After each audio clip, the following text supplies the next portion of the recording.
তুই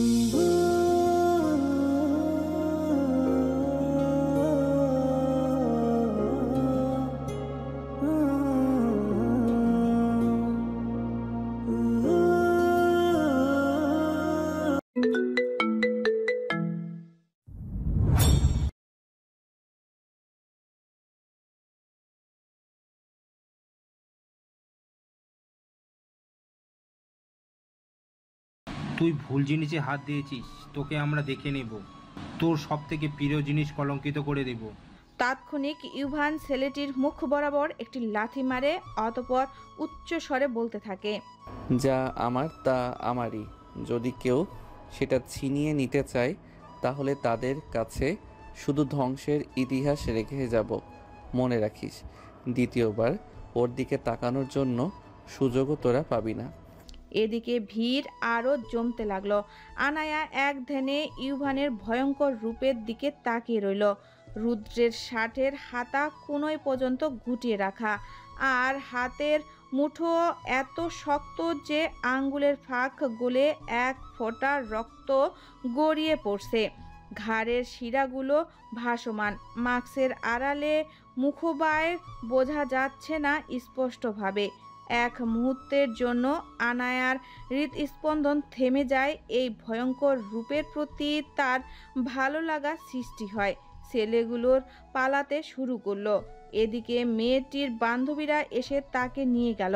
ইউভান এবার আনায়ার দিকে ফিরল, তার চোখে আগুনের মতো রাগ। সে আনায়ার হাত শক্ত করে ধরে টেনে নিয়ে যেতে লাগলো। আনায়ার ধ্যান ভাঙে, ব্যথায় কুঁকড়ে উঠল। ইউভান অনেক জোরে তার হাত চেপে ধরেছে। ইউভান ভাই ছাড়ুন, আমার লাগছে খুব।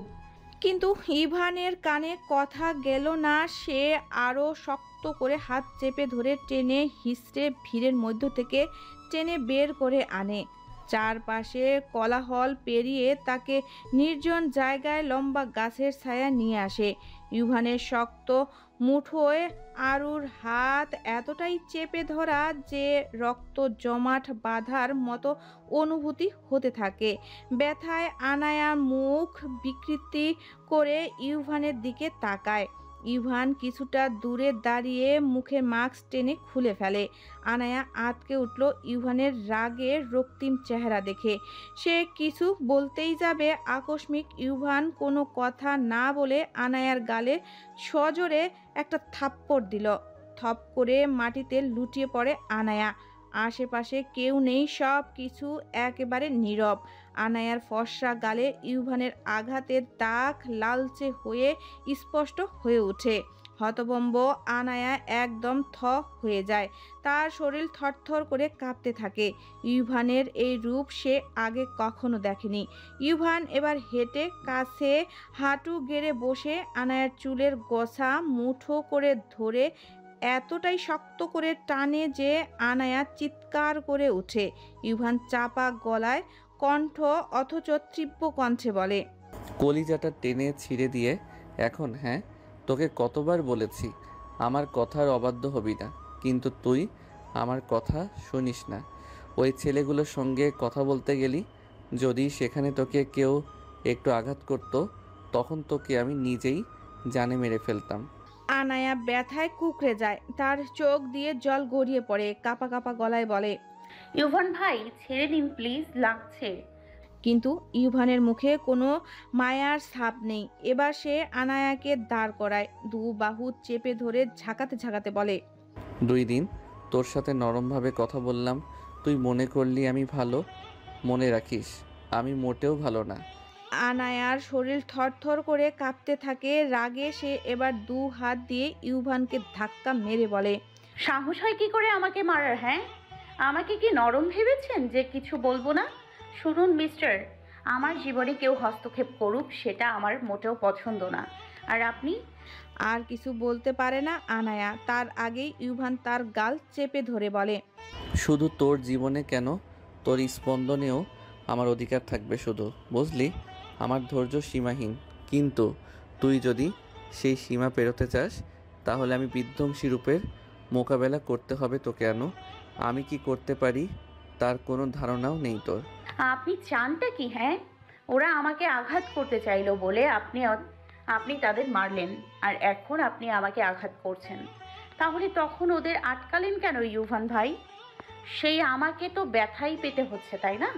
ইউভান এবার এক হাত দিয়ে আনায়ার কোমর শক্ত করে আঁকড়ে ধরে কাছে টেনে নেয়। আনায়ার স্তব্ধ হয়ে যায় শীতল স্পর্শে। এই স্পর্শ সে আগেও পেয়েছে। ড্যাব ড্যাব করে তাকায় ইউভানের পানে। তৎক্ষণাৎ ইউভান হুস্কির কণ্ঠে শুধায়, তোকে আঘাত করার অধিকার একমাত্র আমার। আমি ছাড়া তোকে কেউ কাঁদাতে পারবে না, আর না আমি ছাড়া কেউ তোকে হাসাতে পারবে। আমি ব্যতীত কোনো তৃতীয় ব্যক্তি অথবা জিনিসের জন্য যদি তোকে কাঁদতে বা হাসতে দেখি, তাহলে মনে রাখিস ওই তৃতীয় সত্তাকে আমি পৃথিবী থেকে মুছে ফেলবো। শিউরে উঠে আনায়া ইউভানের বলা প্রতিটা কথায়। আনায়ার গলা থেকে কোনো স্বর বের হয় না। তার দুনিয়া উল্টে পাল্টে যাচ্ছে। ইউভানের এক এক সময় এক এক আচরণ নিতে পারছে না সে। আনায়া চোখ তুলে কাপা কাপা গলায় শুধালো, আমি আপনার জন্য না কাঁদবো আর না হাসবো, বুঝলেন? ইউভান সরু দৃষ্টিতে তাকায় অষ্টাদশীর মুখশ্রীর পানে। এরপর ধীরে ধীরে চিবুকটা তুলে ঠান্ডা শীতল কণ্ঠে বলে ওঠে, কারণ অকারণে, ইচ্ছায় অনিচ্ছায়, বারবার সহস্রবার তুই হাসবি কাঁদবি, তাও শুধু আমার জন্য। কারণ অনুভূতি তোর হলেও মালিকানা কিন্তু আমার হাতে, সুইটি। আনায়া শ্বাস নিতে ভুলে যায়। এত অধিকার তার উপর আজ অব্দি কেউ খাটায়নি। এই তীব্র অধিকারটাকে আনায়া কী রূপভাবে নিবে? দমকা হাওয়া বয়ে যায় তার পুরো শরীর জুড়ে। ইউভান আনায়াকে ছেড়ে দূরে দাঁড়ায়।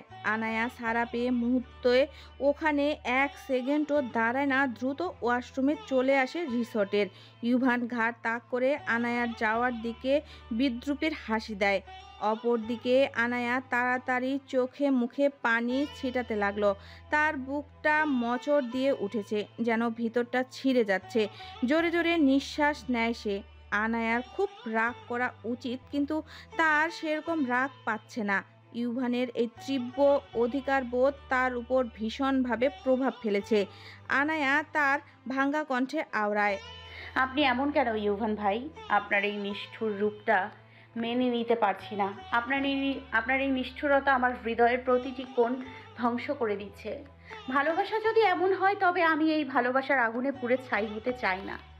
আপনি নিজে আপনার কাছ থেকে আমাকে দূরে সরে যেতে বলেছেন, কিন্তু আপনি আবার নিজেই আমার জীবনে হস্তক্ষেপ করতে আসছেন। আপনি চানটা কি ইউভান ভাই? কেন এত অধিকার আমার উপর আপনার? প্রশ্নের উত্তরগুলো অজানাই রয়ে গেল। আনায়ার দিকে তাকাতেই সে গালে স্পষ্ট চড়ের দাগ দেখতে পেল। দাগটা ঢাকার জন্য সে চুলটা এক পাশে সরিয়ে আনার চেষ্টা করলো। নিজেকে শক্ত করার জন্য সে গভীর একটা শ্বাস নিল। নিজের মুখে জোর করে একটা স্বাভাবিক ভাব আনতে চেষ্টা করে। ওয়াশরুম থেকে বেরিয়ে সে এমনভাবে হাঁটছে যেন কিছুই হয়নি। রুহি একটু ক্ষুব্ধ সুরে চিৎকার করে উঠল, তোর কি হয়েছে? তুই কি আমাকে বলবি না? মানে পুরো রিসোর্ট খুঁজে তোকে পাই না, আর তুই একা এখানে মরার মতো কেন দাঁড়িয়ে আছিস? তোকে কি ভূতে ধরেছে? আনায়া কোনো উত্তর দিল না। তার মুখে কোনো অনুভূতি নেই। চোখ দুটো যেন কোনো অতল গভীরে তাকিয়ে আছে। রুহি হতাশ হয়ে আনায়ার হাত ধরে টানতে টানতে নিয়ে যেতে লাগলো, কিন্তু আনায়ার শরীরে কোনো সাড়া নেই, যেন সে পুরোপুরি রোবট হয়ে গেছে। রুহি তাকে নিয়ে এলো একটি পুরনো ভাঙ্গাচোরা ঘরের সামনে। ঘরটি হোস্ট হাউসের মতো, তবে তার চারপাশে পরিবেশ বেশ ভৌতিক। গা ঝমঝমে অন্ধকার, আর পুরনো কাঠের গন্ধ যেন শ্বাসরোধ করে। রুহি বলল, সবাই ভেতরে গেছে। ইউভান ভাইয়া আমাকে তোকে ডেকে আনতে পাঠিয়েছে। ইউভানের নাম শোনা মাত্রই আনয়ের মুখে এক অদ্ভুত পরিবর্তন দেখা গেল। তার চোখগুলো বড় হয়ে গেল, যেন কোনো এক চাপা অনুভূতির বিস্ফোরণ ঘটল তার মধ্যে। সে মনে মনে বলল, ইউভান ভাই আমাকে ডেকেছে, কিন্তু কেন? আমি থাকি আর না থাকি তাতে কার কি যায় আসে? রুহি কিছু বলার আগেই পেছন থেকে এক গম্ভীর কণ্ঠ ভেসে এলো। কণ্ঠটি দৃঢ় ও কর্তৃত্বপূর্ণ। আমার অঢেল সময় নেই তোদের নিয়ে রাত পর্যন্ত এখানে থাকার। যতটুকু ঘুরতে চাস তাড়াতাড়ি ঘুরে নে, বাসায় ফিরতে হবে। আনায়া জানে কে কথা বলছে, কিন্তু সে পেছনে ফিরে তাকালো না। রুহি তার হাত ধরে আবারও টানলো, কিন্তু আনায়া চুপচাপ। তার মুখ থেকে একটি শব্দ বের হলো না। ইউভান পাশ কাটিয়ে ভেতরে ঢুকে পড়ল। হোস্ট হাউজের ভেতরে যেন একটা শীতল শুনশান, চারিদিকে কেমন একটা গা সমসমে অনুভূতি। দেওয়ালের গায়ে পুরনো ধুলোমাখা পেন্টিংগুলো খসে পড়েছে, আর ফাটলগুলো দিয়ে মাঝে মাঝে সাপের মতো লতাগুলোর শেকড় বের হয়ে এসেছে। আনায়া ধীরে ধীরে এগোচ্ছে। রুহি আনায়ার সাথে সামনে হেঁটে চলে গেছে।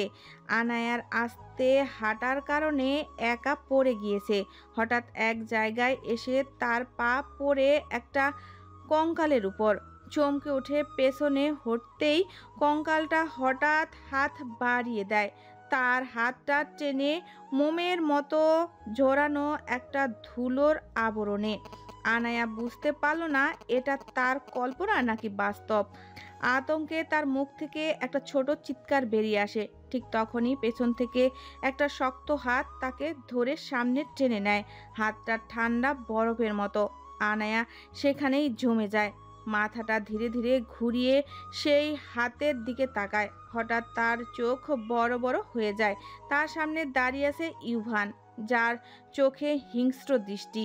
আনায়ার রাগ হয়, সে মুখ খুলে কিছু বলতে যাবে, তার আগেই ইউভান ঠান্ডা গলায় বলল, তোর মুখ থেকে যদি আর একটা শব্দ বের হয় তাহলে তোকে এই জায়গায় ফেলে রেখে চলে যাব আমি।